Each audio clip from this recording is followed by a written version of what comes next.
Not feel like fall with these temperatures upper 90s, but you know, all the stores have decorated for Halloween, so that'll give you a good feeling.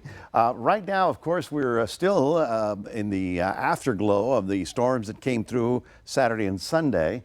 All of that is now down off the Gulf of Mexico as the frontal system actually that triggered a lot of that has finally moved offshore. So we're getting a little bit of a north wind aloft. You see it right there? So that is bringing us some dry air that eventually will, you know, dry us up and clear us up. But with abundant sunshine tomorrow, it's going to get very hot, and that's the big concern. We'll get to the west coast in a minute. Let's look at the big picture. Big east coast storm right here, big low, and that is going to be a factor in keeping the east already in real fall weather, while the western states continue with a little bit of heat.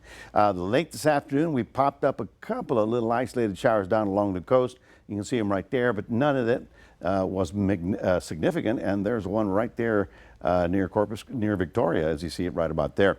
So the dryness, this is the interesting part. That north wind really brings in low humidities. You can see how it's all coming down from the north. Now tomorrow we'll have just humidity along the immediate coastline, but other than that, we're going to be on the wall-to-wall sunshine, but very hot kind of weather pattern.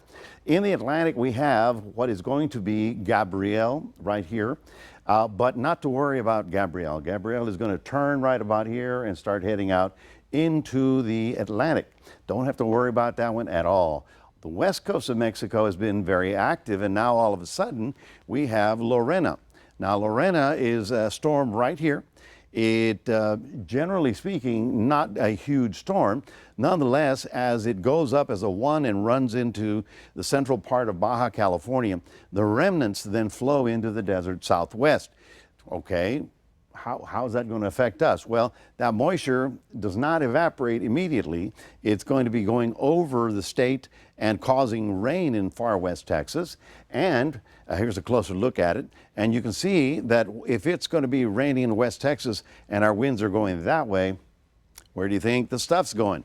So I'm not going to say we're going to be hit by that system. The remnant moisture is going to be rolled into our moisture and giving us potential to get some significant rain around here in the next week. So we'll be certainly talking about there. There is Austin. We're going to do the long-term picture here. Notice right there, there's the center of the storm. It begins to move on shore. You see how it rolls up to El Paso. They're going to get some heavy rain there. And then by the time we get to Monday, Sunday, it's going to be somewhere here enhancing the rain chance. So how much rain do I look at?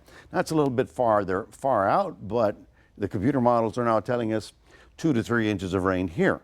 We get that, we'll be real close to flooding problems, so we're going to have to watch it. Tomorrow, just sunshine and very warm weather, up to 98 tomorrow in Cuero. Again, hot and steamy all the way through Friday. And Saturday night, especially Sunday, Monday, is when we expect that tropical rain to roll in from the wrong coast.